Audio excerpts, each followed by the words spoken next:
Rema hari ini, Markus 11 ayat 23b.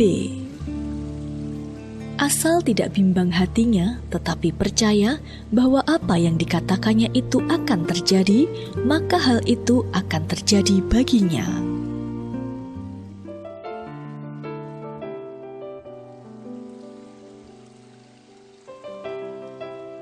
Semenjak ibunya pensiun, Ega merasa sikap ibunya menjadi banyak berubah. Ibunya menjadi sosok yang asing dan berbeda dari yang selama ini dikenalnya. Beliau menjadi pribadi yang tidak tenang, hidupnya dipenuhi dengan pikiran buruk, curiga, dan ketakutan. Bukan hanya kepada tetangga atau teman-temannya, ayah Ega pun kerap kali menjadi sasaran tuduhan-tuduhan negatif yang melintas di pikiran ibu Ega.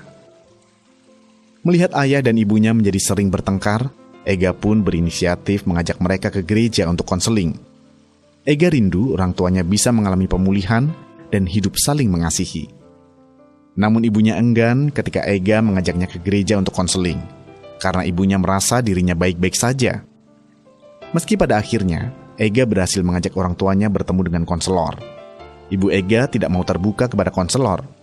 Ibu Ega justru menyalahkan suaminya dan berkata bahwa seharusnya yang berubah bukan dirinya, tetapi suaminya. Saat ditanya oleh konselor, Ibu Ega tidak merasa ada yang salah pada dirinya dan sikapnya, sehingga hubungan ayah dan Ibu Ega tetap dingin dan belum dipulihkan.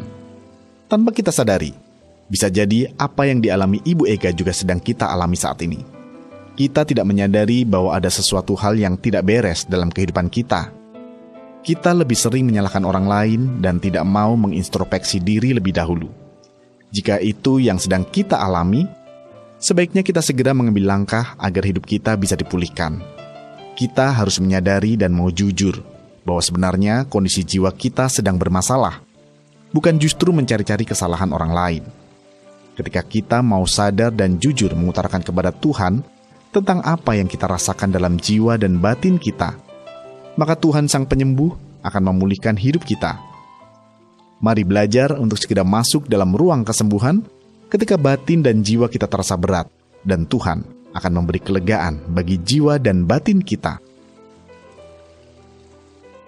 Apakah Anda pernah mengalami kondisi jiwa yang bermasalah? Mengapa Anda harus mau menyadari dan jujur tentang kondisi jiwa bila ingin mengalami pemulihan?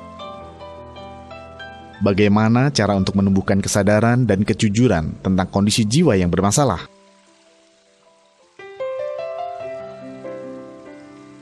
Bapa yang di surga, berikanlah kami kesadaran untuk jujur akan kondisi jiwa kami, sehingga kami bisa mengalami pemulihan. Hanya Engkau yang mampu memulihkan dan menyembuhkan semua luka hati kami. Di dalam nama Tuhan Yesus, kami berdoa. Amin. Sadar dan jujur bahwa kondisi jiwa sedang bermasalah adalah langkah awal pemulihan.